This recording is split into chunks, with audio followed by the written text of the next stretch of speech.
112 years ago, the UP Board of Regents had a vision to develop their true firstborn college that will spearhead national development through agriculture. At the foot of Mount Makiling, Edwin B. Copeland, together with 7 faculty and 12 students, embarked on the journey to create the UP College of Agriculture, or UPCA. Through its 112 years of existence, the college has produced over 1,000 technologies and variety of plants and animals, 9 national scientists, over 30 outstanding young scientists, and more than 18,000 graduates contributing to agricultural development. UPCA, now College of Agriculture and Food Science, or CAFS, has been continuously contributing to nation building through its instruction, research, and extension function.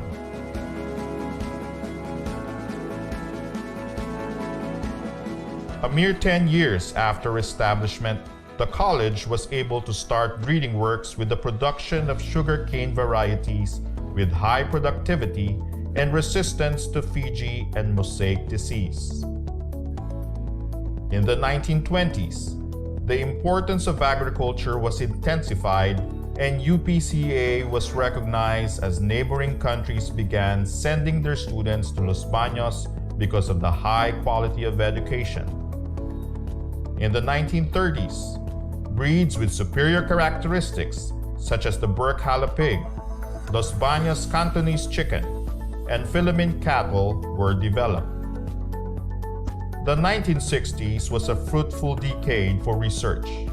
Makapuno, a coconut cultivar often made into a dessert, was pioneered and perfected. Meanwhile, the Dairy Training and Research Institute was the first in the country to freeze buffalo semen, paving the way for artificial insemination of local carabaos.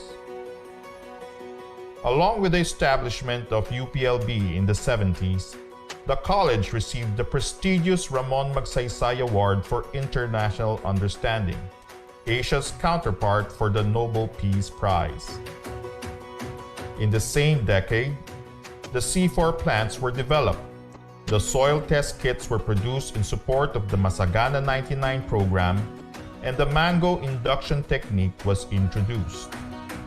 Continuing the production of quality research outputs in the 1980s, techniques to minimize post-harvest losses, the accelerated fish sauce manufacturing process, and the rapid test kit for the detection of pesticide residue on vegetables were developed. The 1990s saw many new varieties across species or crop types, including Sinta papaya, the first Philippine-bred hybrid, UPLB Gold, a durian variety, and Doña Amelita, a musaenda named after the wife of former President.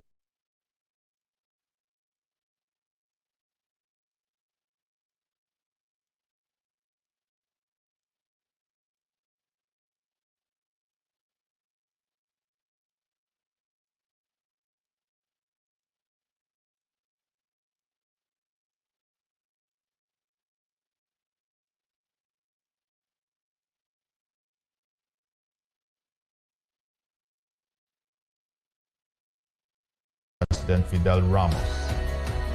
The award-winning National Corn-Based Farmer Scientist RDE Training Program, or FSTP, was also established around this time and still remains as one of the university's primary extension programs. In the field of instruction, the book titled Integrating Sustainable Agriculture in the BSA Curriculum, the UPLB College of Agriculture Experience, was published in 1999. At present, the College of Agriculture and Food Science, or CAFS, continues to be the premier institution of higher learning in agriculture and food science, and remains committed to nation building through its instruction, research, and extension programs. In order to produce the best graduates, all of our courses are outcomes-based education, and continuous improvement of the curriculum is being practiced to meet the challenges of the 21st century.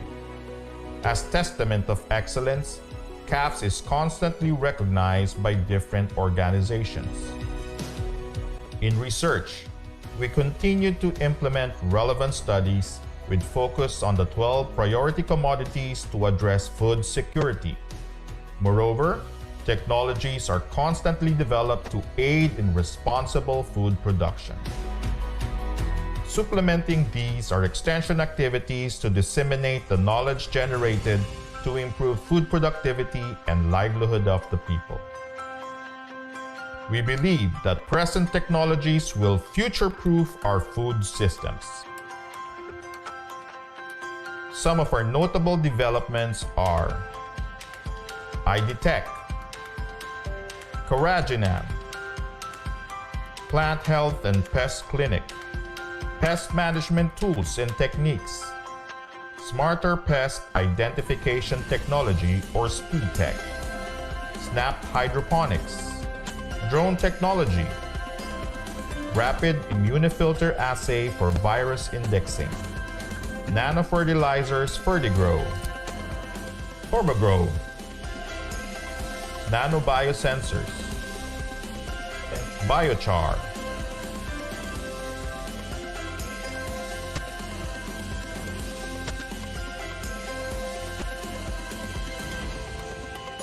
We at the College of Agriculture and Food Science will continue to promote and nurture a culture with innovative yet conscientious minds and cutting-edge skills to lead and serve the country and the region.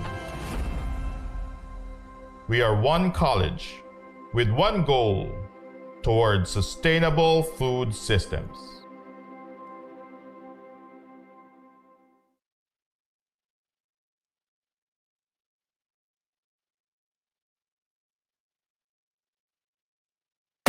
The problems, pest invasions and outbreaks, crops diseases, massive use of pesticides, food security policies, confusing field practices. While Philippine agriculture has been a major arm of the government in achieving its long-term goal of food sufficiency, its objectives can only be attained fully in partnership with a strong pest management institution. The answer: the National Crop Protection Center. The National Crop Protection Center. The remnants of Rodent Research Center in 1968 paved the way for the establishment of the National Crop Protection Center on May 19, 1976, by virtue of Presidential Decree 936. Its founder, Dr. Fernando F. Sanchez Sr., exerted all efforts in expanding the rodent studies into more comprehensive pest management programs by forming teams of experts in rice, corn, vegetables, pest surveillance and forecasting, plant quarantine, pesticide chemistry and toxicology, and training and extension. Thus, the center's existence has been strengthened to provide solutions to the country's pest problems by developing, adopting and extending appropriate pest management technologies to farmers and formulating appropriate recommendations for use by government policymakers. An advisory board spearheaded by the Department of Agriculture served as guide in pursuing the goals of the center. After 12 years of clustering, the UP Board of Regents approved the restructuring of the College of Agriculture, renamed it as College of Agriculture and Food Science, and dissolved all clustered units and institutes to form independent units, again including NCPC. Today, the center rises up as a center of excellence in pest management with its new leadership and experts that would continue the works and realize the vision of world-class excellence in crop protection and pest management. The center stands alongside premier UPLB institutions at the Agricultural Science Park of the University of the Philippines, Los Baños. NCPC is headed by a director, deputy director, and division heads, supported by a number of research and extension staff, and backed up by administrative personnel. Unified by the standing goal to support agriculture programs to ensure food security, environmental sustainability, and the upliftment of the general public's quality of life. The staff work together harmoniously with each other and devotedly pursuing productivity. Researchers occupy laboratories with cutting-edge equipment to support pest management researches in the fields of plant biosecurity, pest management, pesticide management, and public service. Extension services are also active components of public service.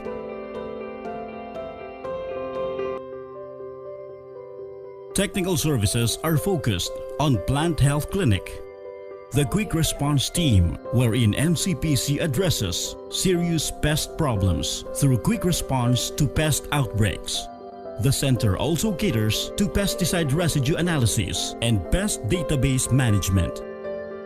NCPC leads in national research and development programs with solid international and local partnerships, regional crop protection centers, Department of Agriculture, regional field offices, Bureau of Plant Industry. The Center's advisory board members that continue to provide guidance in the performance of its RDE functions are respected and well-accomplished institutions. NCPC strengthened and dynamic researches, human resources, and multi-institutional collaboration continue to meet the needs of various stakeholders, including the academe, LGUs, farmers, policymakers, and other government institutions. Welcome to the National Crop Protection Center.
Isang napakagandang umaga po sa ating lahat. Welcome sa isa na namang webinar handog sa inyo ng National Crop Protection Center. Ako po si Charlotte Hagosojos, ang inyong host sa webinar na ito na pinamagatang Butterfly Farming, a Viable Livelihood Opportunity. Makakasama po natin ngayong umaga sina Dr. Bonifacio F. Cayabyab at Mr. Genaro A. Katimbang upang talakayin ang very interesting topic na ito. Ang webinar pong ito ay mapapanood across platforms dito sa Zoom and sa Facebook page and YouTube channel ng NCPC. Again, this is a free webinar and it's open to all who may be interested in butterfly farming. Kaya feel free to also share the Facebook Live or YouTube link on your social media accounts. Bago po tayo magsimula, onting house rules po muna. Lahat po ng nasa Zoom ay nire-remind na panatilihing nakamute ang kanilang microphone para po maging smooth ang flow ng ating program. And kung may questions po kayo habang nagdi-discuss ang ating speaker, pwede niyo po ito i-type sa Q&A box dito sa Zoom o kaya ay sa Facebook or YouTube comment section. And i-address po natin yan later during the open forum. At ngayon po, upang opisyal na pasimula ng ating gawain ngayong umaga, akin pong tinatawagan ang Deputy Director ng National Crop Protection Center, si Ms. April N. Alviar, upang magbigay ng kanyang opening remarks. Good morning, Ms. April. Good morning, Char. Thank you. NCPC Management Committee headed by Director Melvin Ebuenga, NCPC Extension Committee headed by Ms. Romalyn Limpiada Mires, NCPC Webinar Committee headed by Ms. Charlotte Hagosohos, sa ating resource speakers, at sa lahat po ng makakasama natin sa pakikinig at panonood sa umagang ito na mula pa po sa iba't ibang lugar sa bansa. Isang mapagpala at magandang umaga po sa ating lahat. On behalf of NCPC, I am pleased to welcome all of you in today's webinar on butterfly farming, a viable livelihood opportunity, that aims to discuss the importance of butterflies, regulation related to butterfly collection and use, and butterfly production, farming, breeding, and livelihood opportunities. I am very grateful at napakaswerte po natin sa umagang ito dahil nabigyan po tayo ng oras at pagkakataon ng isang magaling na researcher at dating kasamahan sa National Crop Protection Center, si Dr. Bonifacio F. Cayabyab, sa tulong po ng isang magaling at masipag din nating technician, si Mr. Genaro Katimbang, upang i-share po ang kanilang knowledge and experiences about butterfly at kung paano po ito posibleng maging bagong opportunity or chance for us to start anew. Sa nararanasan po natin ngayon, kung saan dumadanas po tayo ng pandemic, marami pong nangyayari sa ating, marami po nagkakasakit, nawawala ng mahal sa buhay, at lalo pong maraming nawawala ng trabaho o pagkakakitaan. Baka ito na po yung hinihintay natin upang makapagsimula ulit. Sabi nga nila, live like a butterfly, take a rest, but never forget how to fly. Hindi po masamang magpahinga kung talagang pagod na po. Ngunit sana po alam natin kung kailan babangon at muling magpapatuloy upang lumipad. Kasi sabi nila, life is like a butterfly, you go through changes before you become something beautiful. Baka ito na po yung something beautiful. And with that, I encourage the participants to make the most of this opportunity by actively participating in today's activity. Pwede pong magtanong, wala pong bayad yon. Ang NCPC po ay handang maglingkod sa tao at sa bayan. Thank you very much, and may we have an insightful, inspiring webinar. Muli, isang magandang umaga po sa ating lahat at lagi po tayong mag-iingat. Thank you. Thank you very much po, Ms. April. And of course, di po natin palalampasin ang opportunity na makapag photo op. Kaya if you are here with us via Zoom, please open your cameras. Saglit lang po ito para lang meron tayong documentation.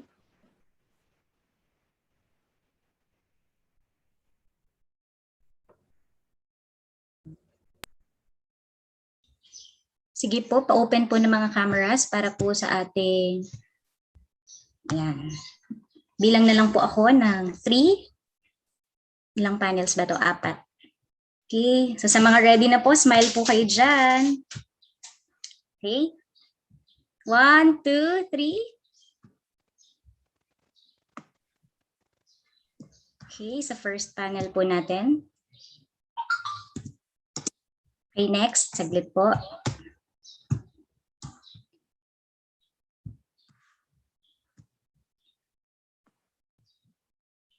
Okay, 1, 2, 3.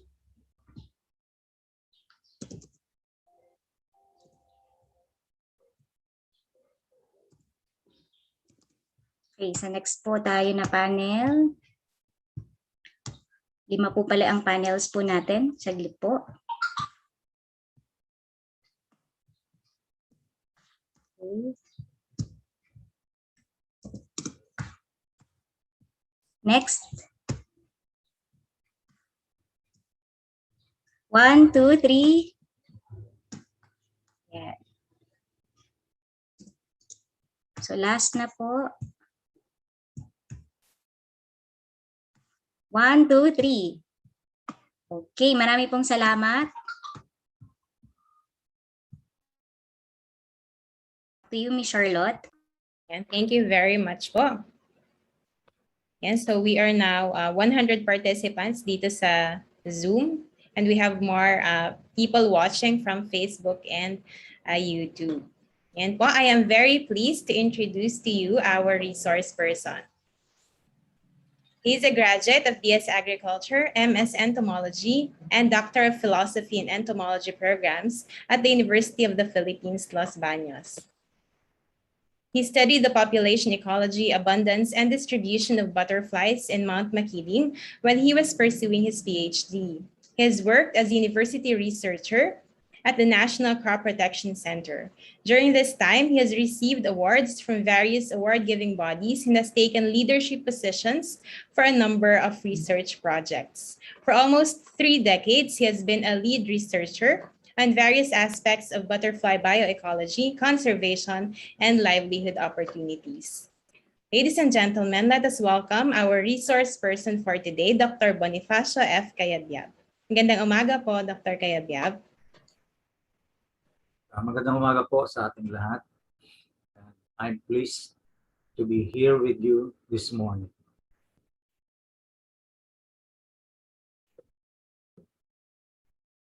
So my topic is butterfly farming, a viable livelihood opportunity, and my co-authors here are Mr. Genaro A. Katimbang and Mr. Willie S. Sagado with the help of Mr. Jasper Sarmiento. Next slide, please. So, anong kahalagahan ng mga butterfly sa atin? No? Before I go to the, please go back to the first. Mabilis, no?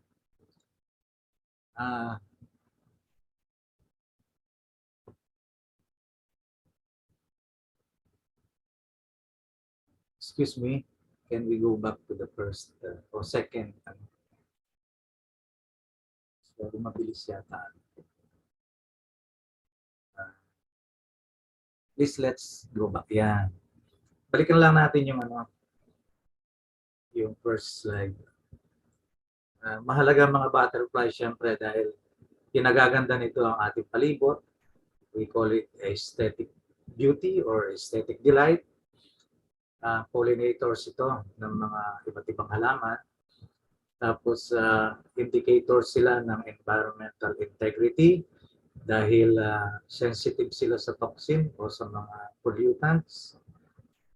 Indicator din sila ng tinatawag nating climate change dahil pag umiinit, lumilipat agad ang mga ito sa iba't ibang sa lugar na mas conducive sa kanila. Tapos, they are indicators of biodiversity. Dahil kung maraming butterfly, it means marami ring host plants sa palibot. And now, they are sources of livelihood. So let's get back to the PowerPoint, please. So the indiscriminate collecting and use of butterflies is now prohibited by the government. It's yung first slide, please.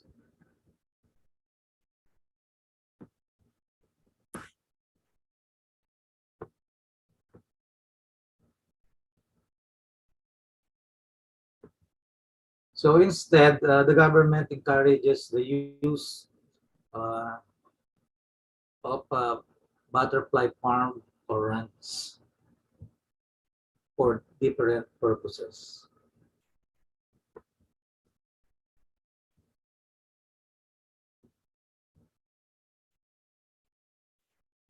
So, butterfly farming is simply the rearing of butterflies in captivity or inside a net cage. Next, please. So you have cages or nets where the male and female butterflies or pair and eventually mate.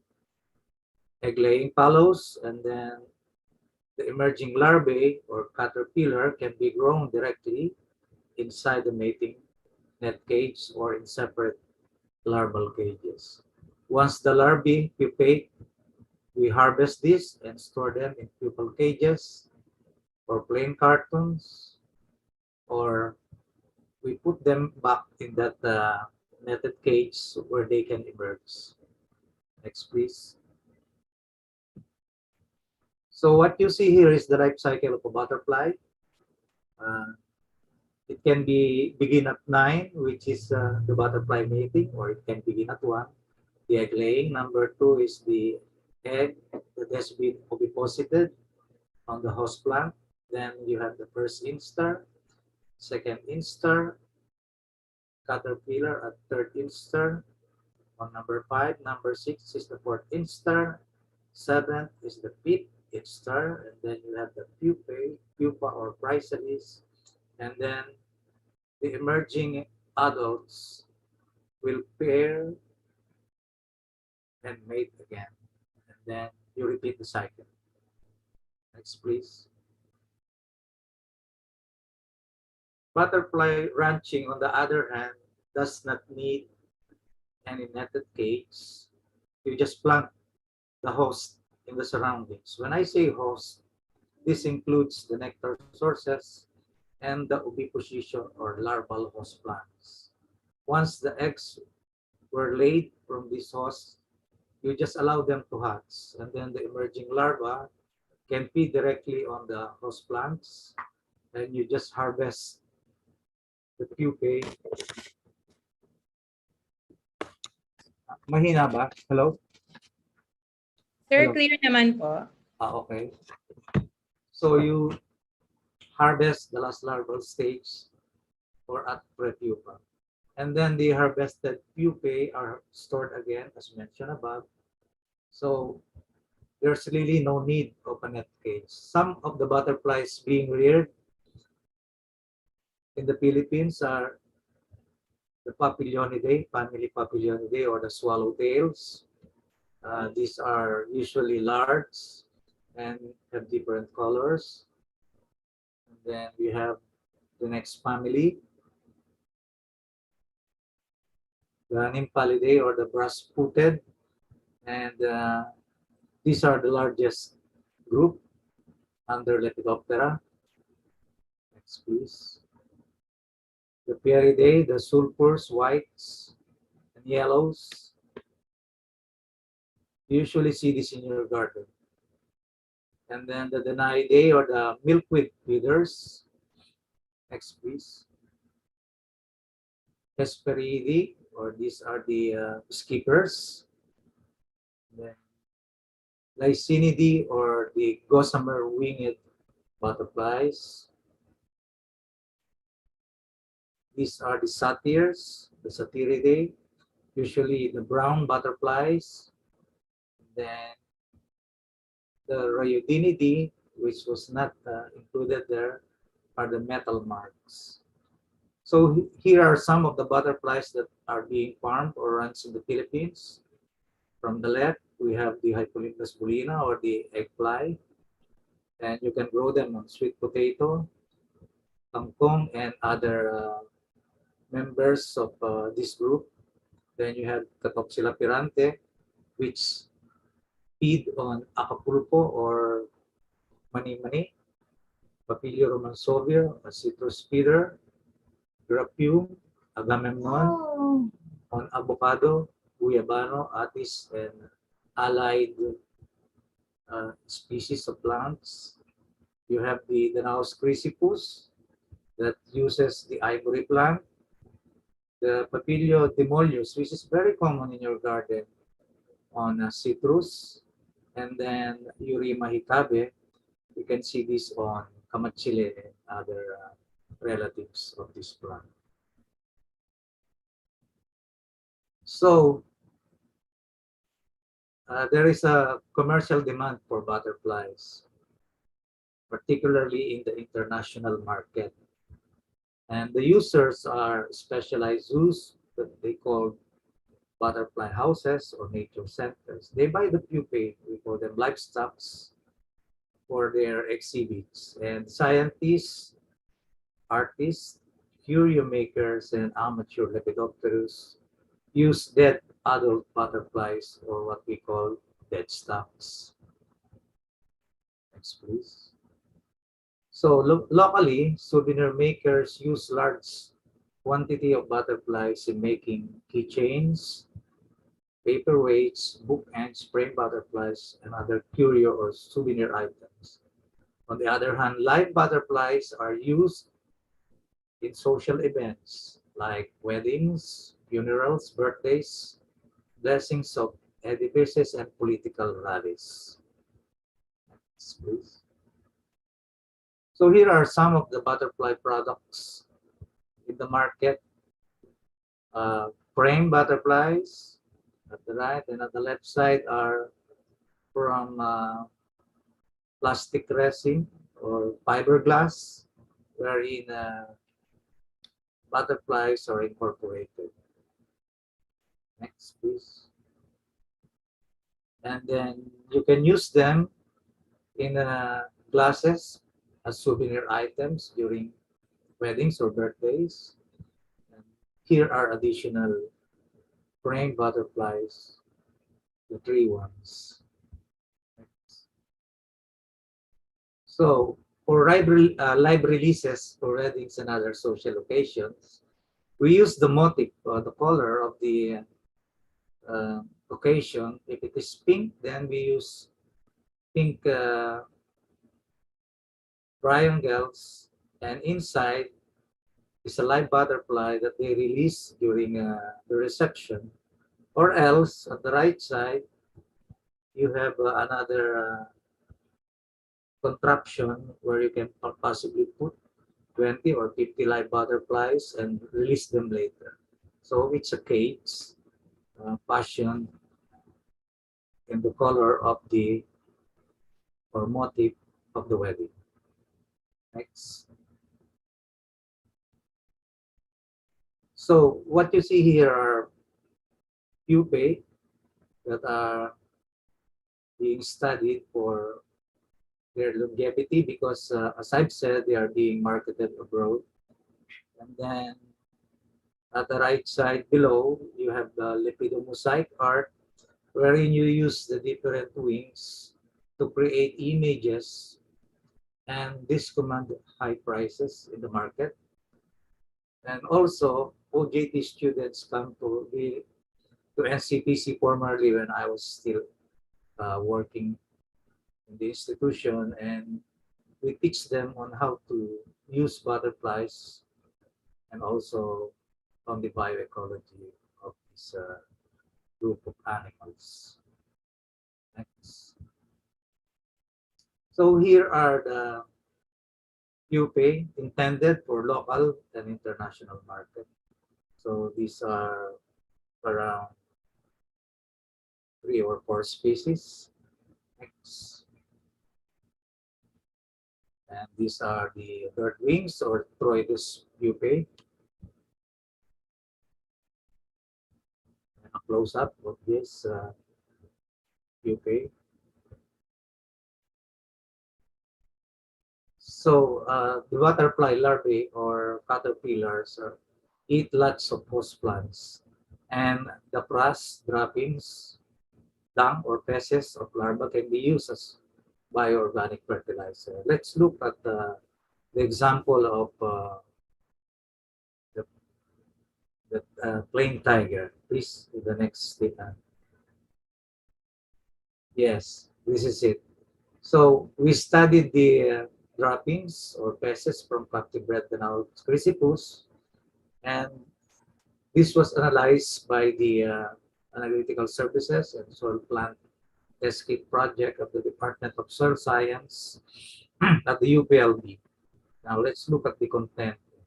What you have at the left are the larvae feeding on Calotropis gigantea, and then the adult flyer, the Naus chrysippus. Below are the air-dried droppings or feces from the larvae. So this is the chemical composition of butterfly larva droppings or feces. It has 1.19 nitrogen, and it is high in potassium. Let's compare it with other animal dung.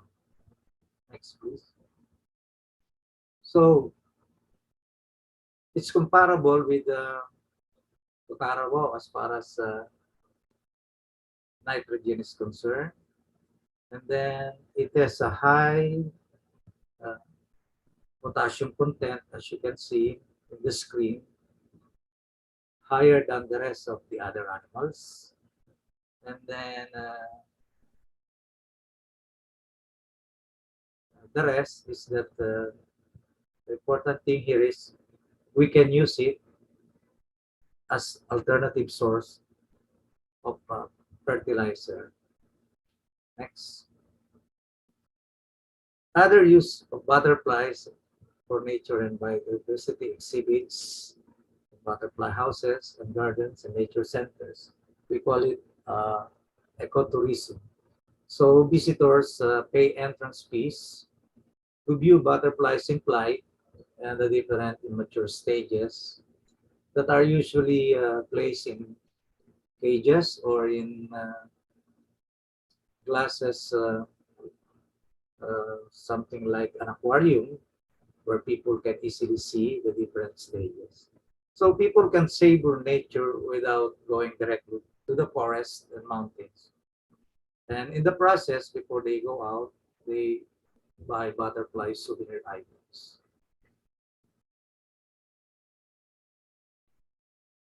So here are some of the butterfly gardens, butterfly houses or nature centers. At the left is the butterfly house at Stratford upon Avon. Top left, this is very near the house of the famous William Shakespeare. And then at the middle are is the local butterfly house in Pulilan, I think. And then next is in Marinduque. At the middle is a butterfly house in San Fernando, La Union. And below is a large nature center in the USA. Next, please. Thank you very much, Undersecretary Leones and Assistant Secretary Amaro. Let us give them a version. So, what are the steps in captive breeding? First is we collect or buy adult butterflies to serve as breeder starters. And then we release these, the male and female butterflies of the same species inside the mating cages. And then we provide flowering plants as sources of their food, the adult food. You can plant them in black plastics or clay pots. And then you can prepare additional food like 5 to 10% sugar and 90 to 95% water solution. Or this in hanging plastic plates with flowers or artificial flowers to increase their source of food. You can cut ripe bananas into half and hang this with string so that they can have additional food. So what you see here is the plain tiger mating. The bigger one on top is the female. If they are disturbed, it is the female that moves and look for a safer place wherein they can continue the process or the mating. So you can provide potted plants or leaves like leaves of citrus, guayabano, acapulco, kamote, and other host plants in vases or even in empty soft drinks container. When you put water for butterflies to lay eggs. The water is so that your leaves will remain fresh. And then you can remove all dead butterflies at once.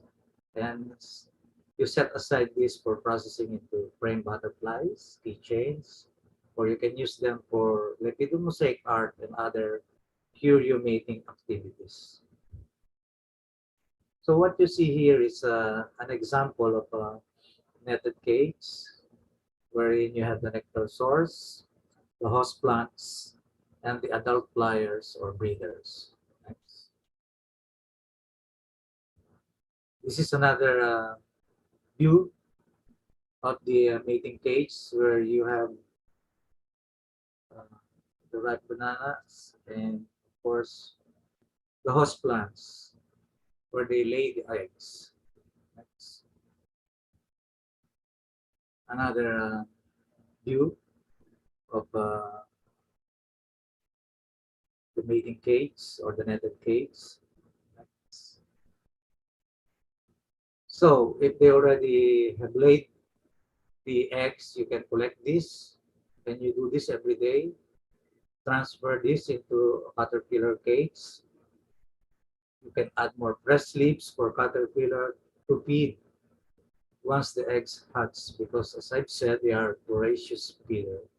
Continue supplying leaves to caterpillars up to pupation or where they become chrysalis. If there are too many eggs, transfer this to enclosed or netted host plants.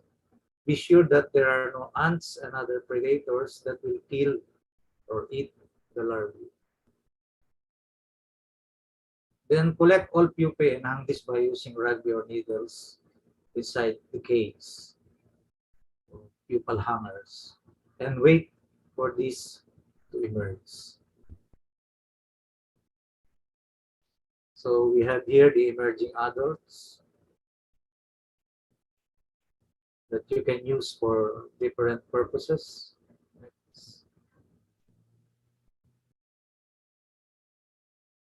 So you gather all the emerging butterflies, you kill them either by pinching the thorax. If they are big species, you can inject a saline solution so you can easily kill them. Set aside new pairs, live pairs for mating, and release all other butterflies inside the mating cage with host plants. Or you can use others for framing and curio making. You can also use this for releases on social occasions as mentioned earlier. Then at number 5, you repeat the steps 1 to 4. We release 10% of emerging healthy adults in the wild to ensure continuing population and in compliance to the farming permit requirement by the Biodiversity Management Bureau, formerly the Protected Areas and Wildlife Bureau. Next. So what you see here are the Hypolimnus bulina,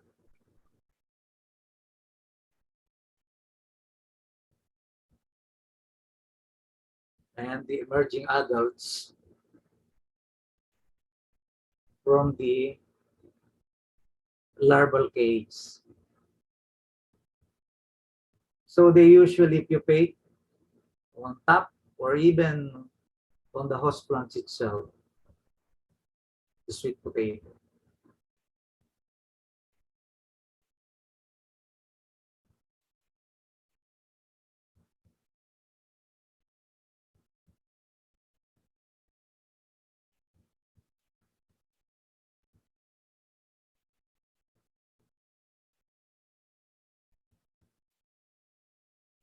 That's how they do it in the different areas where butterfly farming is being done, such as in Marinduque, Mindoro, Palawan, and elsewhere.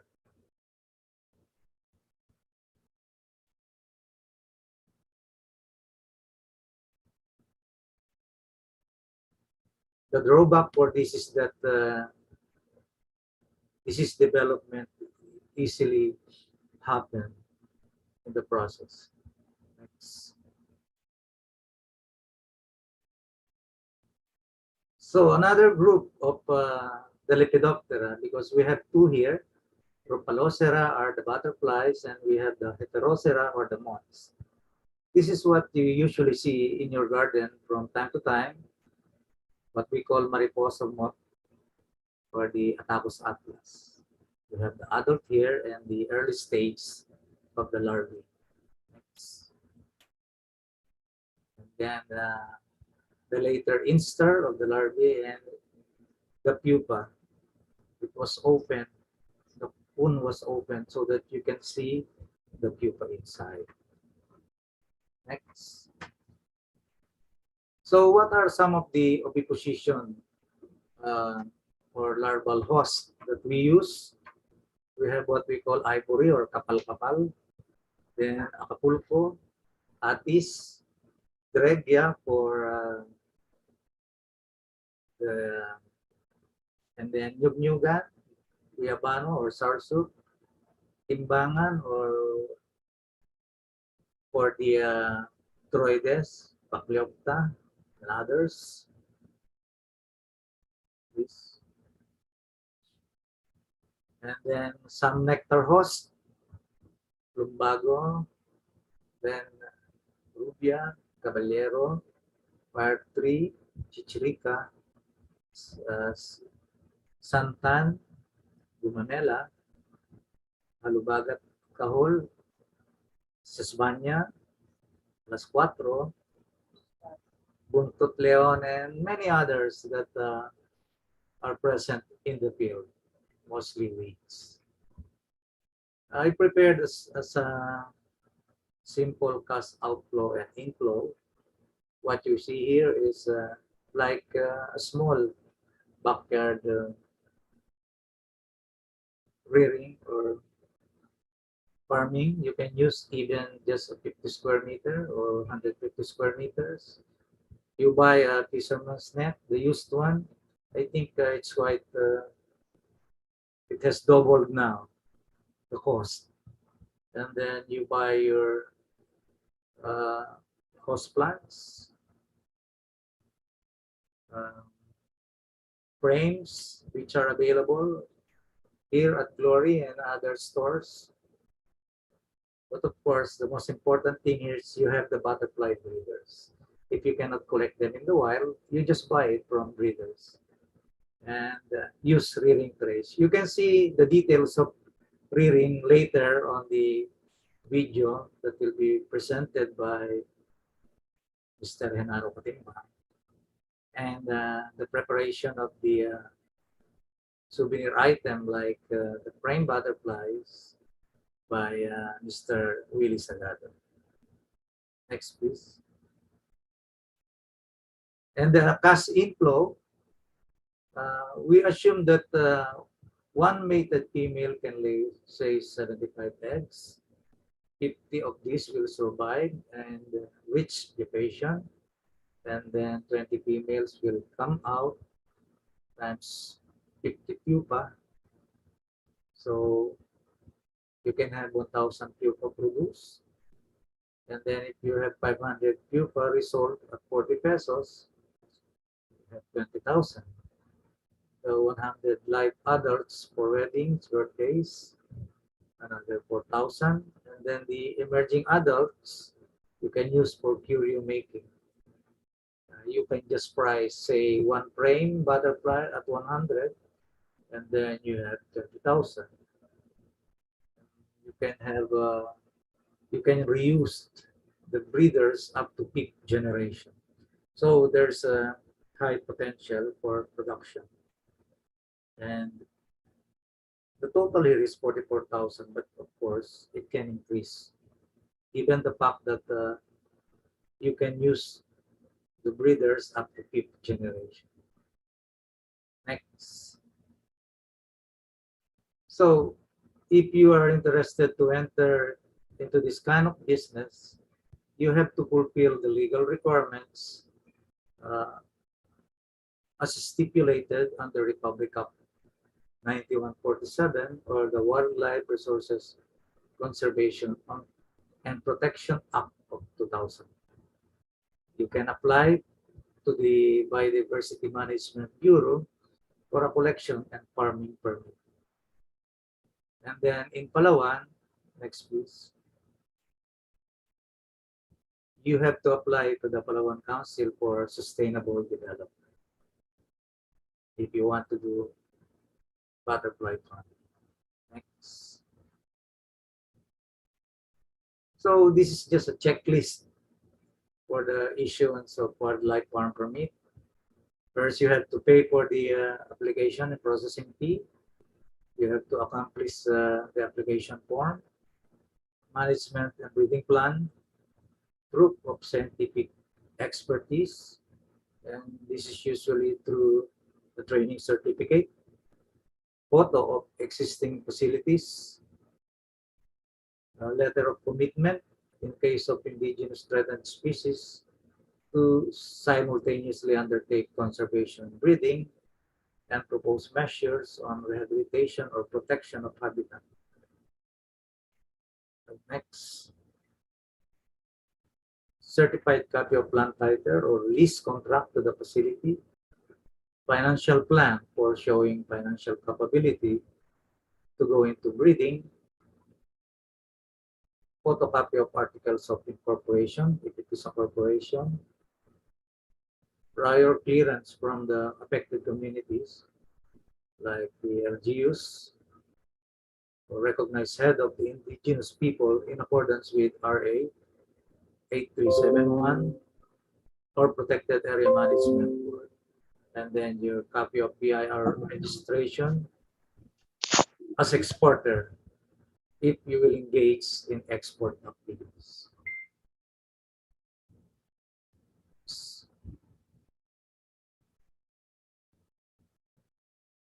I wish to thank Dr. Fernando F. Sanchez, our director, during the time I started studying butterflies, because he allowed us to pursue my interest on butterflies.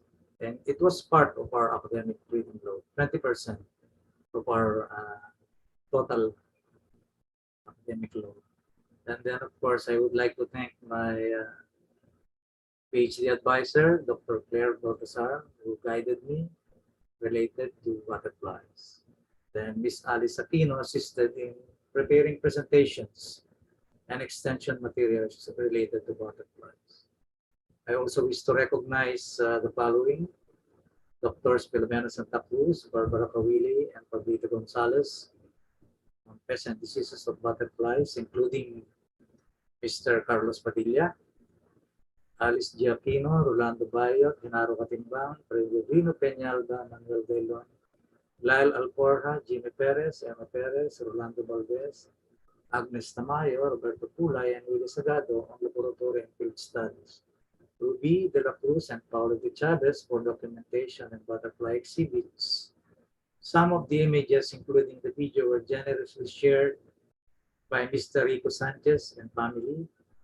And I would like to especially recognize Mother Villapando from Marinduque, who was our long-time collaborator on different aspects of butterflies. Thank you very much.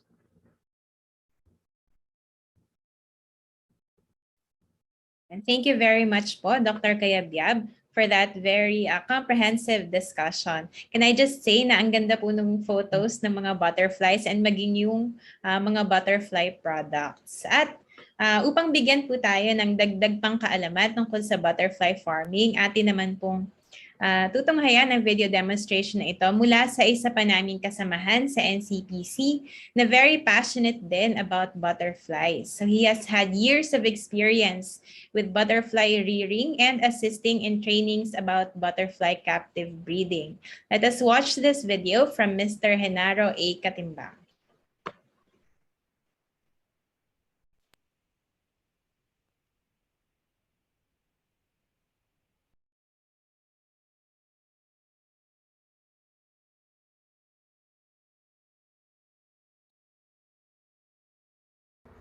Magandang umaga po sa ating lahat. Ako po si Genaro Catimbang ng National Crop Protection Center. So ngayon pong umagang ito ay ating ipapakita kung paano ang pag-aalaga ng paru-paro. Ang butterfly farming po ay nagsimula sa Pilipinas noong 1970. At ito ay ngayon ay napapatuloy sa probinsya ng Marinduque at Palawan. So ang butterfly farming ay isang malaking industriya na sila rin po ay nag-export ng mga pupa, mga live butterflies at mga dead stock.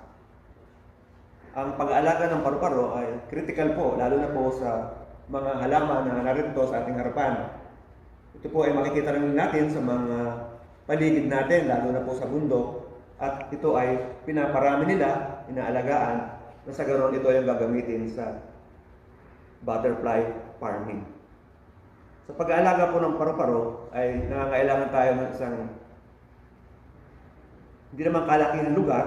Ito ay may espasyo na maaring 5 by 5 meters at nilalagyan ito ng kulambo o mga net na tinahi para magkaroon ng pagsisimulaan ng pag-aalaga ng paru-paro. Sa pag-aalaga po ng paru-paro ay kailangan pumili tayo ng mga magandang breeder para din sa pag-aalaga ng mga manok o anumang hayop. Kailangan natin ay healthy ang ating mga aalagaan. At kailangan alam natin kung ano ang kanilang mga kinakain. Kasi po ang butterfly ay host specific. Kinakain niya lang yung mga halaman na kanyang initlogan. Katulad ng mamaya ipakikita ko sa video na yun lang ang kanyang iitlogan at magpapatuloy siyang lumaki doon. Sasabi na larva, tapos magiging pupa at magiging paru-paro or adult. So, dito po sa Pilipinas ay kulang-kulang na 100 ang inaalagaan ng mga species ng butterfly. Isa na po rito ang napaka-familiar po sa lalo na ngayong panahon ito. Ito po yung tinatawag na ideal yukuno na ginagamit sa kasalan o sa mga park, recreational park, sa butterfly houses. So ito po, napakaganda nito kapag siya ay lumilipad, tinatawag na itong the flying flowers. Isa rin po na malimit na makita natin sa mga kasalan itong demolius, Papilio demolius, na siya ay naalagaan sa mga kalamansi o iba pang citrus family. Pamilyar rin po tayo dito sa isang ito na kung tawagin ay Hypolimnas bulina, na usually naman ito ay ginagamit sa mga funeral o sa mga butterfly houses din. At ito po ay madali rin alagaan. Narito po yung ilang mga larva na makikita natin sa paligid. So, ito po yung Catopsila pirante. Ito bagay. Ito po siya.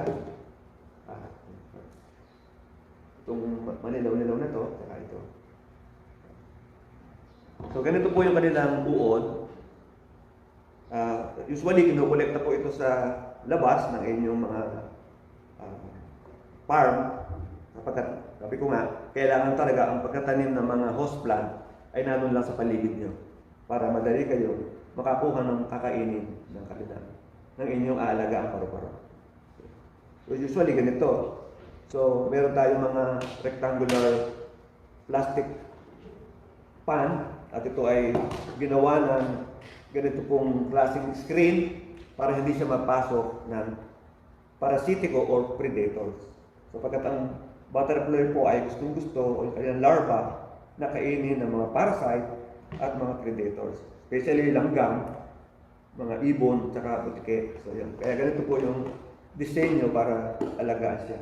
At ang iba naman sa, sabi ko nga, sa Marinduque o Palawan, gumagamit sila ng mga malalaking net and then papasok nila yung mga ganitong host plant nila kung ano man yung kanilang inaalagaan. Parang sa ganun ay doon sila kakain. So, hindi sila pipigtal o kakalkas ng mga halaman. Para doon sila kakain hanggang sila ay magpiyupan. So, ganun ang kanilang technique. Since na marami silang alagang halaman doon. Sapagkat ang halaman ng kinakain, usually ng ganitong butterfly, ay itong lagaylay o parsonia. Na napakarami doon sa kanilang lugar.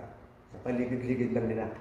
Kaya ngayon, tinatawag ang Marinduque na butterflies capital of the Philippines. So sila din ay nag-export ng mga pupa tulad ng makikita nyo rito.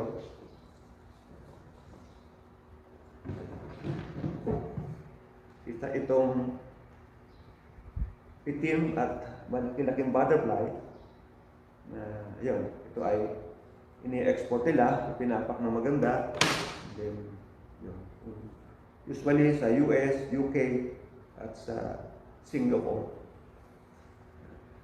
So at ito ang kanyang adult.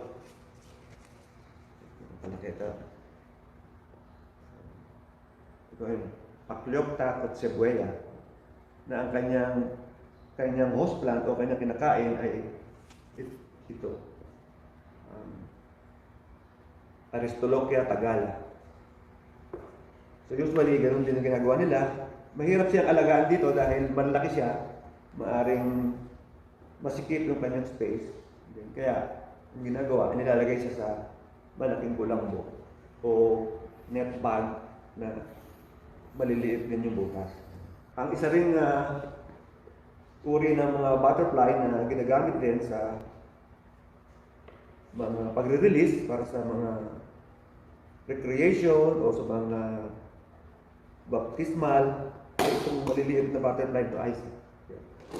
So sila ay napaparami sa isang klase ng damo, yung tinatawag na Rhodosperma cleome, o makikita nyo lang ito sa labas, na siya ay maliit at hindi mo mapapansin at siya ay madali ding alagaan. Ganito lang na kalaking container ay pwede na siyang maalagaan. So yun nga lang, maliit siya at hindi tulad ng mga malalaking butterflies.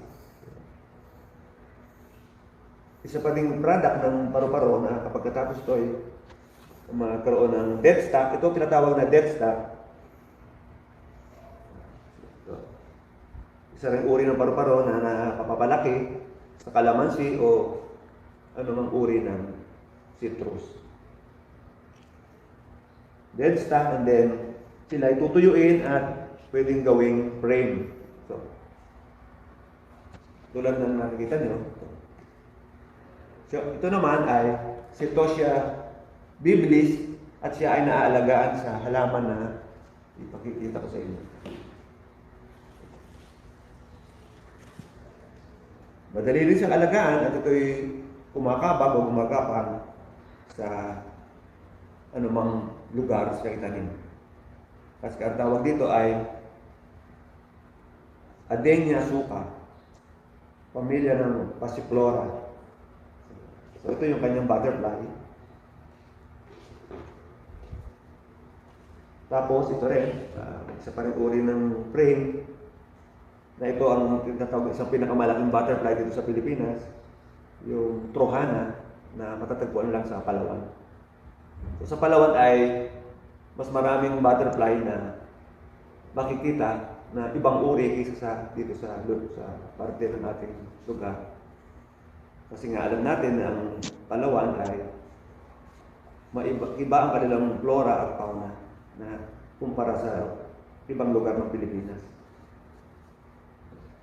At marami din na mga siyentipiko ang aral at nangolekta ng mga butterfly sa Palawan. At ngayon daw ay makikita yon sa British Museum sa Germany. So na hindi mo na makikita lumilipad dahil naging extinct na sila.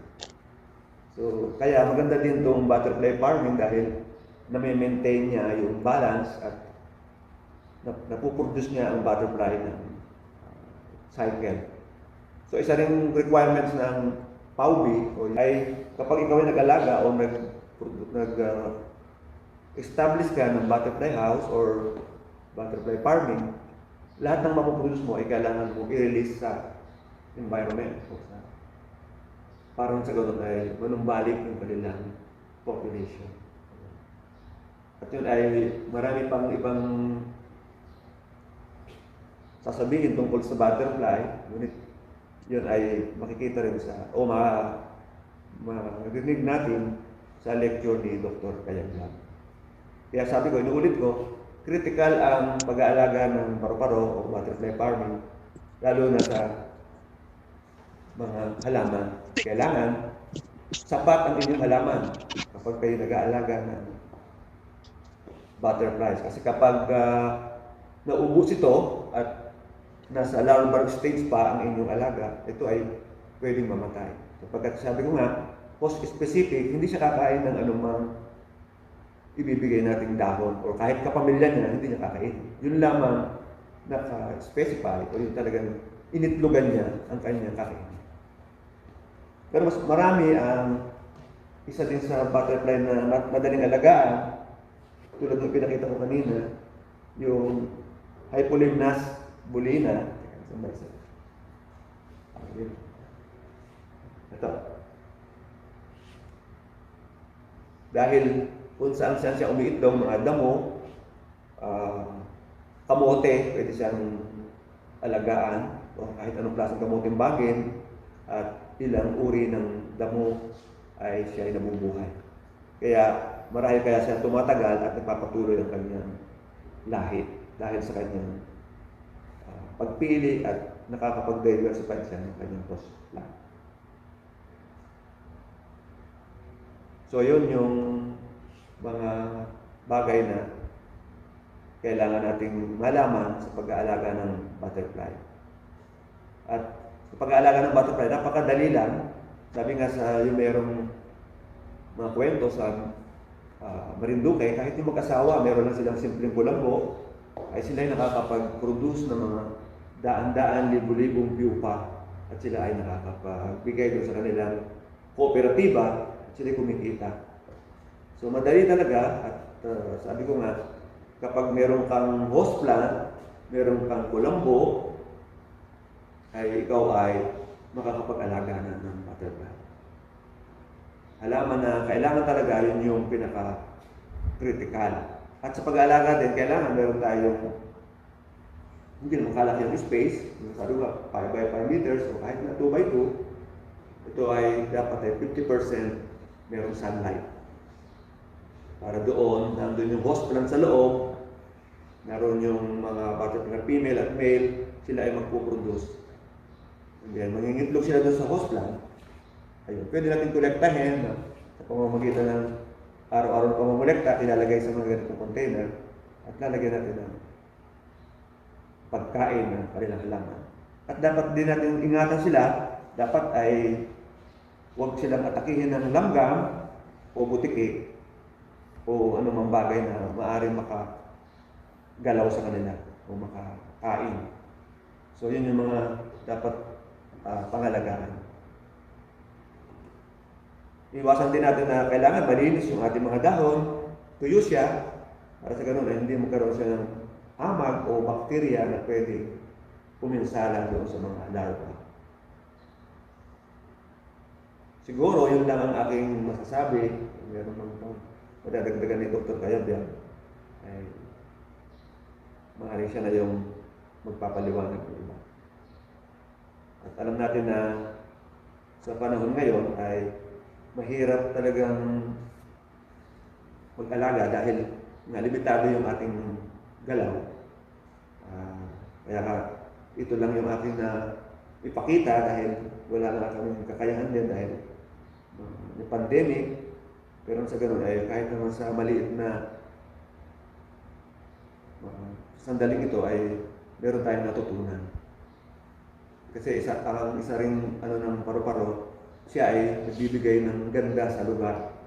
Kaya kasi tinatawag na aesthetic beauty na kapag tayo nakakita, di ba, maganda sa garden, ay tayo ay nasisiyahan. Siya din ay nagiging pagkain ng mga parasitiko o predator. So, yun yung kanyang nagiging papel sa atin. At sinasabi din ng mga scientifico na sila ay indicator ng toxin or pollutant. So, masasabi natin pollutant yun sa lugar kung walang butterfly. Kasi wala siya halaman, wala siya host plant.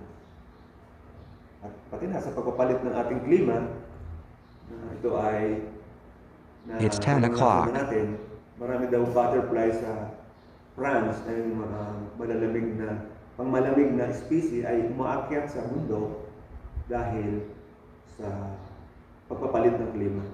So hindi na sila nakikita doon sa dati nilang pinupuntahan, umaakyat sila doon sa kataas-taasan pagkat nararamdaman na nila na init ang panahon. So yun yung mga papel ng butterfly sa ating kapaligiran. So hindi lang pala siya lilipad-lipad, at siya ay nagbibigay din sa atin ng malaking pakinabangan. Isa pa din na siya ay pangalawa sa pollinator ng mga halaman. Kasi alam natin, bees or wasp, pero ang butterfly ay isa rin sa nagbibigay ng sa pollinator ng ibang halaman. Meron pa dito tayong karagdagang mga pagkain ng ating aalagaan butterfly. So, kung mapapansin nyo, ito ay makikita nyo lang sa daan. At ito ay ating kinakain o nakikita sa ating bakuran. Ang mga guyabano, atis, tsaka bitungol. So, yun yung mga kinakain usually ng mga paru-paro. Plus yung avocado, anunas, at kanya mga kapamilya. So, ang kanilang butterfly na napoproduce ay ito. Aristeus, Grappium aristeus. Isa ito doon sa mga ini-export. At ito ay endemic sa Pilipinas. Isa pa rin na kanya ring parang kinakain, atis, guyabano, ay itong Grappium agamemnon. So, sila ay mga mabibilis lumipad at kasama sila sa mga ini-export. Ito namang isa pang butterfly na inaalagaan din na madali lang alagaan ay itong Danaus chrysippus. At ang kanya naman kinakain ay itong milkweed o yung tinatawag na Calotropis gigantea o sa mga naghahalaman ang tawag ay kapakapa kasi ay meron siyang mga dagta. So, isa pa din na magandang butterfly na madali ring alagaan ay itong Parthenos sylvia. At ang kanya naman kinakain ay itong isang bagay na to na madali lang sa makita sa mga paligid at madaling sumibol, madali siyang gumapang, itong Trichosanthes. So ito yung mga mas malimit inaalagaan ng mga breeder, especially sa Marinduque at Palawan. So madali lang ang kanilang mga halamang kinakain sapagkat ito ay kanilang napuproduce, nakikita lang sa paligid. So, yun yung kanilang kalimitang ginagawa. Ngayon naman, dadako tayo sa mga byproduct ng butterflies. So, dito makikita natin kung paano siya i-spread.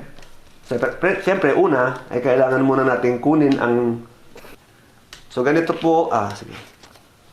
Ito yung ginagamit nating paglalagay ng butterfly dito sa triangle paper. So, lalagay natin dito. Halimbawa, nakuha natin doon sa mga nag-emerge. Usually, kapag tayo ay nag-culture, yung iba naman, kung hindi mabibili, ay ating gagawing dead stock or i-spread natin as a butterfly frame. So, ganito ang pagkuha. Hahawakan natin sa dibdib ng kanyang part, then pipisilin natin ng slowly, and then yan.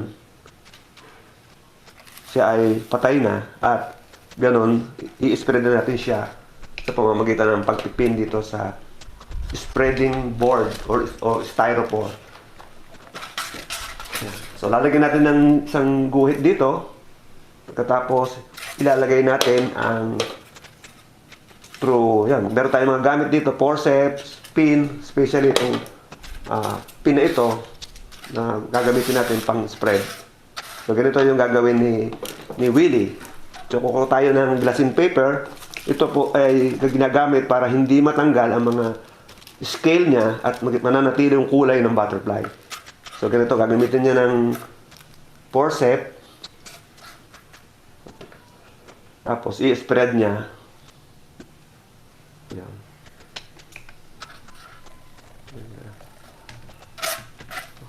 Yan. So, yan, ganun. So, kailangan ba ay babatakin niya para maging maganda yung pag natuyo siya ay flat na flat ang kanyang pakpak. Okay? Okay, really. Makati mo na yan. So, ito na ngayon yung natapos na kanyang na-spread. So, idadry ito sa pamamagitan sa labas, sunlight, mga 2 to 3 days para matanggal ang anumang amag o yung moisture para kapag ipinarame natin, ito ay magiging maganda, no? At kitang-kita yung kanyang kulay. Pagkatapos noon, ito yung mga gagamitin natin sa pagpa-frame.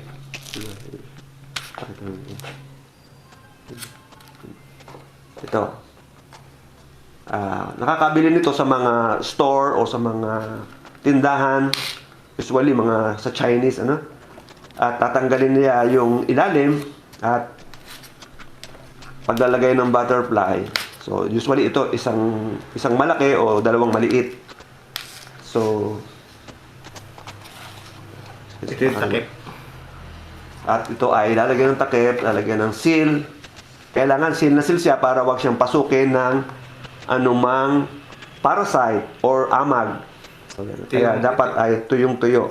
Ito yung pang-design. Halimbawa, natapos nating ma-dry up ng 2 to 3 days, ito na siya ngayon.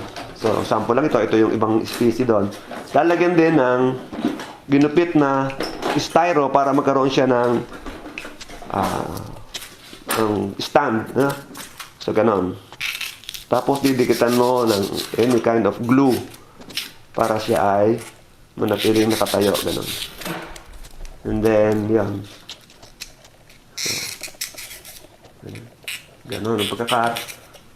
Tapos, ididikit niya dito sa loob ng yun. Glue din, then tatakpan niya, sisil niya ito.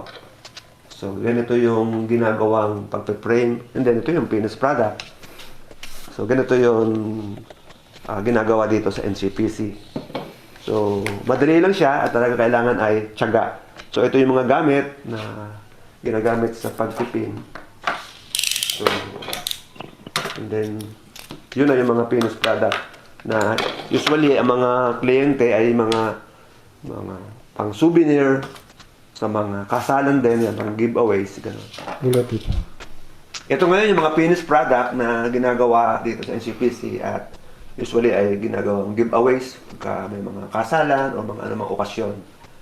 So, pag may mga bisita dito ay binibigyan din ng souvenirs. At meron pang ibang pwedeng gawing product doon, yung mga baso or mga paperweights. So, depende sa inyong creativity. So, pwede nyo gawin ito. Plus na ginagawang pagre-release ng mga live butterflies. So, yun yung mga additional income, hindi lamang doon sa pagre-release, kundi dito sa mga finished product sa butterfly farming. Okay.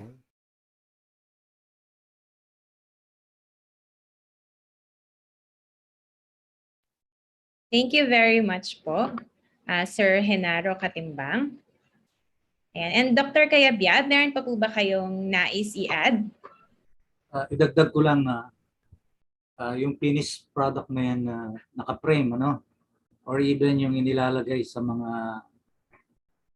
glasses o kupita, before na i-seal yan, dapat yung thorax and abdomen o yung katawan ng gagamiting butterfly o kaya moth, dapat na i-brush ng mixture ng insecticide at fungicide para maprotektahan sa booklice at saka mga silverfish o yung mga sausage. No? Tapos, kung para lalo pa siyang tumagal, pag natuyo na yon, halimbawa, within the day, gamitan mo ng cutex yung colorless, yung katawan niya, no? I-brush mo para lalo pa siyang tumagal. Sa experience namin, may mga 40 years na yata yung aming mga nakaspread. Hanggang ngayon ay okay pa rin ang mga yun. Wala nang problema. So, huwag kalimutan yon prior to sealing your souvenir items. Thank you.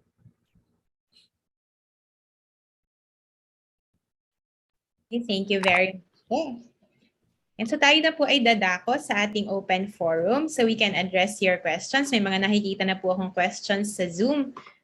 Okay, so I now give the floor to my colleague at NCPC, Ms. Mary Joy C. Mendoza, our open forum moderator. Ms. Joy. Maraming salamat, Ms. Charlotte. Okay, so magandang umaga po sa ating lahat. Narinig po natin ang napaka-interesting topic ngayong umaga. So, maraming salamat po, Doc Bonnie Cayabyab, sa ating sa discussion about butterfly farming. Kahit nagretiro na po si Sir Kayabyab ay full support pa rin po sa NCPC. At kay Mr. Hinaro Katimbang sa demo po na inyong pinakita kanina, or kilala po natin siya bilang Tatay Boy dito sa NCPC. Okay, so this time naman po narinig natin itong topic na ito, hindi patungkol sa peste, kundi isang oportunidad sa ating insekto. Ano po, pwede po sa wedding or other social occasions, pwedeng pang giveaway or pwede din pong souvenirs, marami pang iba. So okay, our virtual floor is open for your questions and inquiries. Maaari pong gamitin ang ating raise hand button if you want to ask a question, or maaari din pong ilagay ang inyong questions sa ating chat box sa Facebook or YouTube comment section. Okay, pero meron na po tayong mga questions. Sige po, unahin natin ang mga nagtanong dito sa Zoom. Question from Ma'am Bella C. Cruzana. Sir Bonnie, any plants that will be harmful to butterflies? Meron po bang mga halaman na maaring harmful sa ating mga butterflies? Doc Bonnie? Ang mga butterfly ay species specific pag nag-exploit ng mga plants. So generally, wala namang epektong ibang halaman. Pero of course, meron yung tinatawag natin na yung repellent. Pwede silang ma-repel ng mga ibang halaman. O kaya pag sila'y sumabit sa mga halaman na maraming tinik, sa paghahanap nila ng bulaklak o ng kamit, yun ang posible na danger ng mga ibang halaman. Other than that, talagang partikular ang mga butterfly kung anong gagamitin nila. Lalo na yung pangingitlugan o yung pagkakainan ng larva later. Salamat, Sir Bonnie. So particular daw po ang butterfly sa kanilang pag-iitlogan, sa kanila pong kakainin or dadapo ang halaman. Okay, so from Ma'am Perlit Corpus, Zoom po, ang kanya pong tanong ay, is backyard rearing also needs legal requirements? Sir Bonnie? Yan ay isang tanong na inihatag ko sa dating Protected Areas and Wildlife Bureau o yung BMB na ngayon, Biodiversity Management Bureau. Ang definition kasi nila ng wild, kahit nasa harap ng bahay mo, ay wild pa rin yun. So I think there should be a compromise here. Pwede kang pumunta sa regional office ng DNR, sabihin mo na may mga host plant ako sa harap ng bahay ko, gusto kong kumuha ng ilang mga butterfly na nag-emerge doon para makagawa ko ng mga souvenir item o kaunting kabuhayan. I don't think you need a license for that. But very specific kasi yung Republic Act. Now, if you really go into commercial venture, I think kung ka na talaga kailangan manghingi na o mag-apply na ng collection and farming permit. Anyway, this can be cleared with your regional offices. Palagay ko naman pwede magkaroon ng compromise along that line. Yung backyard lang naman. Maliitan lang. Alam mo, gusto mong gumawa ng para sa sarili mo lang sa bahay mo na display mo. Ihingi pa ba tayo ng lisensya sa ahensya ng gobyerno? So, yung practicality lang naman tinitignan ko. Okay po, salamat Sir Bonnie. Naway nasagot po, ma'am, yung inyo pong katanungan. Okay. So, mayroon pa rin po tayong tanong from sa Zoom. Sige po, ito po. From Ma'am Nina, wait lang po. From Ma'am Nina Cadiz. Okay,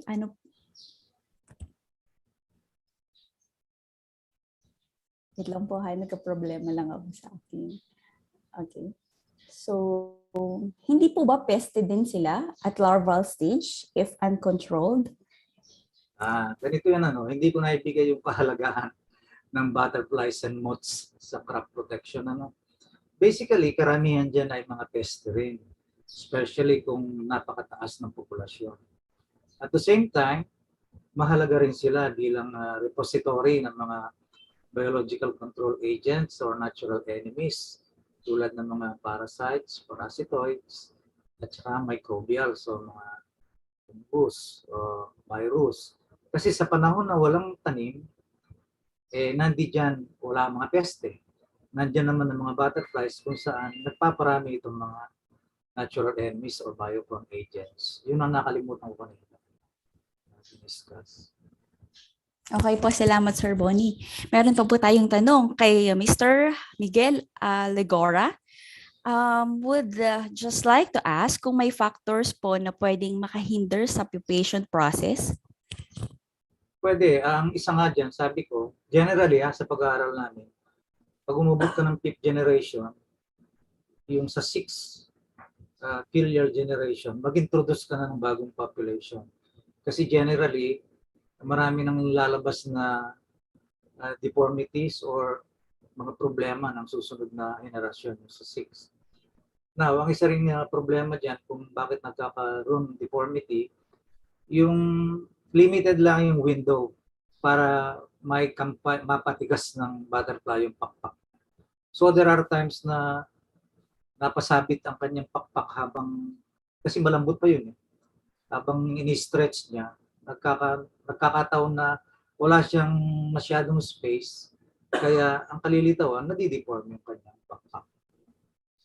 Dali lang yun titigas na. Okay po, Sir Bonnie. So kapag nasabit po, ano. Okay, another question po from Zoom, galing kay Mr. Aldrich Joshua Reyes. I am Aldrich Joshua Reyes, BS Biology student and wish to start a butterfly farm. Ang question niya po ay, where can I acquire starting butterflies or pupae po? Saan daw po pwedeng maka-acquire ng butterflies, starting population, or pupae po? Meron kayong butterfly house dyan sa La Union, sa San Fernando, La Union, sa Botanical Garden. I don't know if nandoon pa yan. Tinulungan ko sila na itayo yan ng provincial government. So most likely, baka meron pa kayong makuha sa kanila. If none, nagpo-provide din kami ng mga butterfly breeders ng mga pupa. Generally pupa. Hindi kami nagpo-provide ng mga adults. So iba't ibang species yun. Okay po, Sir Aldrich. So, i-contact na lang po si Sir Bonnie if you are interested na, mag-start ng butterfly farm.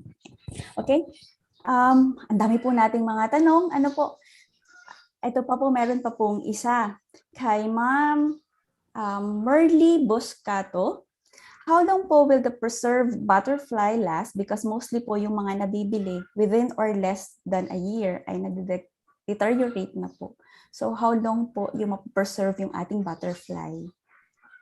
You mean yung souvenir items? How long? O yung adults? Pakiulit na. How long daw po na-preserve yung butterfly? Wala pong nabanggit kung ito ay framed or, pero mostly po siguro, probably ito po ay framed butterfly. Tulad na nabanggit ko kanina, ang aming mga ginawang mga framed or other curio, 4 na dekada na. Hanggang ngayon ay nandito pa rin at hindi pa rin sira. So it's a matter of knowing how to preserve it correctly. Ayun. So, basta ma-preserve lang, sir, ng maayos po, no? Oo. Decades ang tagal ng ating framed butterflies. Okay, sir. So, napakarami pa pong mga tanong, isa pa pong question from YouTube naman po sa mga nanonood sa YouTube. Galing kay Mr. Joshua Rio Galon. Okay? Ang tanong po niya ay, ano po ang ask ko lang po kung okay lang na mataas ang magiging garden or farm. Ang available po kasing area sa kanya ay nasa rooftop ng 3-story building. So okay lang daw po ba na nasa sa taas po ng building, about 3 floors po yung building po nila? Okay lang ba yun, sir? Pwede yun. Kanya lang, pag darating ang bagyo, meron kasing collapsible net cages na designs. So, pag sinabi ng Weather Bureau, may bagyo bukas, i-fold mo na yung butterfly net cage mo, tapos yung mga adult mo, ilagay mo muna sa paper triangle kasi pwede nang mabuhay yan kahit na 24, 48 hours na naka-triangle basta pinapakain mo. May cotton ka at saka sugar water solution. I-dip mo yun tapos pigayin mo at ilagay mo malapit sa proboscis o yung pinaka-bibig ng butterfly para kahit na nakalagay siya sa paper triangle ng ilang araw, mabubuhay pa rin siya. Now, generally, ang kailangan talaga ng netted cage dapat 50% sunshine, protected from wind. So, medyo may problema pag nasa top ng building. But as I've said, kung ano yan, diskarte mo na. Pwede mo magamit pero tulad na masabi ko, pag may bagyo, i-fold mo muna. Okay po. So pwede po kailangan may i-adjust lang po ng mga factors regarding sa wind at ano po ano. Okay, sir. Salamat, sir. Another question from Renz Justin Fondales. Siya po ay taga Cebu. Ask lang daw po niya kung saan makakakuha ng magandang variety or species ng butterfly sa Central Visayas. Meron po ba, sir, kayong alam? Nandiyan sa Basakmang Baling, yung pamilya ng mga, ano nga ba, medyo nakalimutan ko ng pangalan nila. There's a big butterfly house there, malapit sa elementary school sa Cebu, sa Basakmang Baling. Pasyal lang kayo doon. At sila yung mga pioneer pagdating sa Lepido mosaic art, at the same time yung butterfly rearing, at saka marami silang studies sa bioecology and butterflies. Pagtanong nyo lang doon at nandun pa rin yung kanilang struktura. Ayan. Salamat, Sir Bonnie. So marami po tayong mga questions. Bagaman tayo ay kapos na sa oras, i-entertain na lang po natin yung isang question. Okay po. So ito po ang last question from Mr. John Raymond Torres.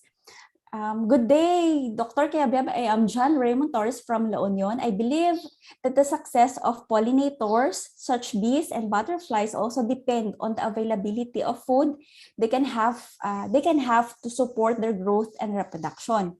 Based from your lecture, growing larvae do have a preference for food. I understand that every species is important and diversification allows resilience of the biodiversity that we need to maintain. However, I am curious, which do you think is the most economical species of plant that we should promote to support the development of more species of butterfly that we have in the Philippines? So ano daw po yung most economical species of plant that we should promote to support the development of more species of butterfly that we have in the Philippines? Doc Bonnie?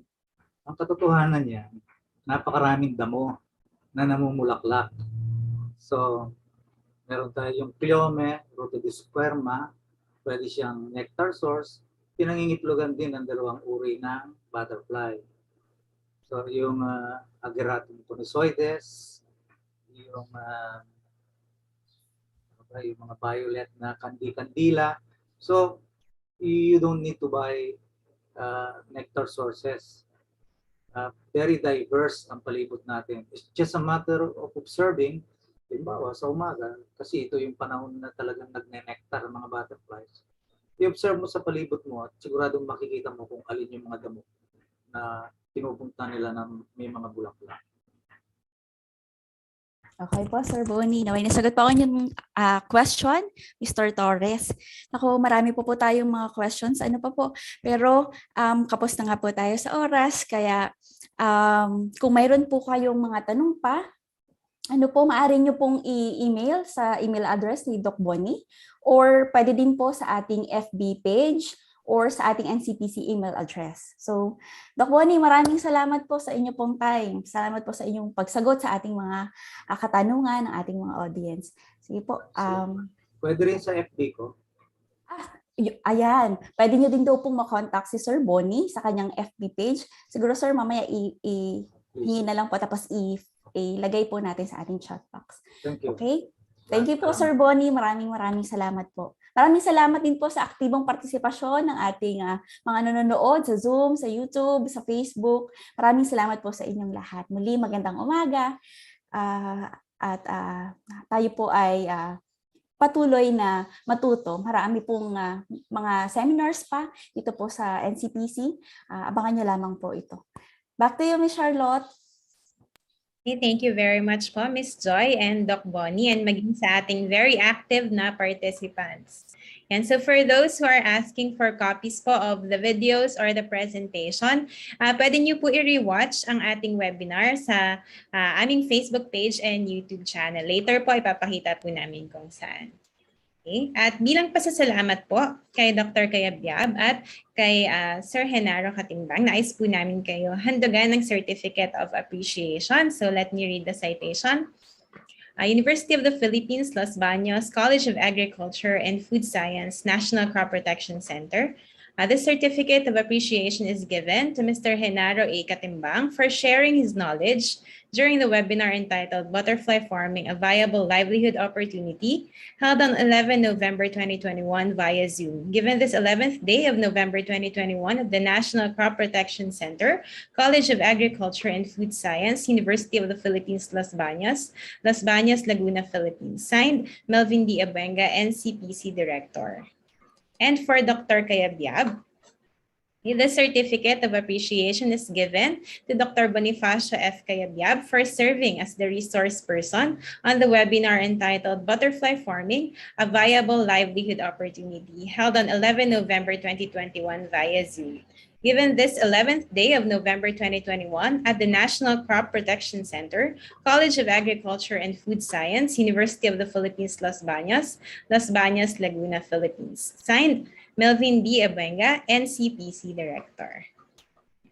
Muli, thank you very much po for sharing with us your knowledge and your expertise. At of course, ang ating pong participants this morning ay makakatanggap din po ng Certificate of Attendance. Pa-share na lang po ako ng slide. Ng Certificate of Attendance. Sagutan niyo lamang po ang evaluation form sa link na nakikita niyo po sa inyong screen. So ilalagay din po namin yan sa chat box at sa YouTube and Facebook comment section. So please make sure to answer the evaluation form by tomorrow, November 12, 12 noon. And you will receive your e-certificate via email as soon as nasagutan niyo po ang evaluation form. Okay, so ngayon po, to wrap up our webinar, akin pong tinatawagan ang Head ng NCPC Plant Biosecurity Division, Mr. Freddy Webb Signabon, upang magbigay ng closing remarks. Sir Freddy?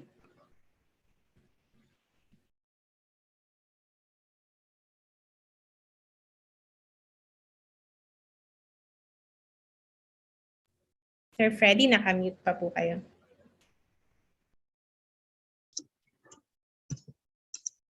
Okay, maraming salamat, Miss Charlotte. So maraming salamat po sa ating speaker, si Dr. Bonifacio Cayabyab, na kahit siya ay retirado na ay pinaunlakan pa rin niya tayo upang maibahagi ang kanyang kaalaman at expertise tungkol sa mga paru-paro. Ito yung technical na aspeto ng pagpapadami at bilang isang negosyo or yung business aspect. At kay Mr. Genaro Katimbang sa isang mahusay na video presentation sa mga paru-paro at mga kagamitan sa pagpaparami nito at saka sa mga tips sa pag-aalaga. At saka sa lahat ng bumubuo ng NCPC Webinar Committee na pinangungunahan ni Miss Charlotte sa dedikasyon sa pag-organisa ng mga ganitong aktibidad upang maibahagi ang mga iba't ibang kaalaman sa larangan ng agrikultura. At sa aming butihing director na laging andyan at laging sumusuporta sa lahat ng aktibidad ng center, maraming salamat po. At sa lahat ng dumalo sa Zoom, FB at YouTube, inaasahan po namin ang inyong patuloy na suporta at partisipasyon sa mga susunod pang aktibidad o webinar ng committee. Muli, maraming salamat po at mabuhay po tayong lahat. Back to you, Miss Charlotte. Thank you very much po, Sir Freddy. Yan. Lastly, kayo po ay aming iniimbitahan sa aming susunod na webinar. Yan. Patungkol po ito sa management of onion armyworm. Ang part 1 po ay gaganapin sa November 16 via Zoom, Facebook, and YouTube. So pwede na po kayo mag-register gamit ang link or ang QR code na nakikita niyo po sa bottom right of your screen. Yan. So ang details po nito ay amin ding ipopost sa NCPC Facebook page. So ilike niyo po ang aming page, subscribe din po kayo sa aming YouTube channel, and bisitahin niyo po ang aming website upang ma-update po kayo sa aming mga susunod na activities. And that ends our webinar this morning. Muli, salamat po sa ating speakers, salamat po sa members ng Seminar Series Committee, and sa ating pong participants. Thank you very much, and see you on the next NCPC webinar.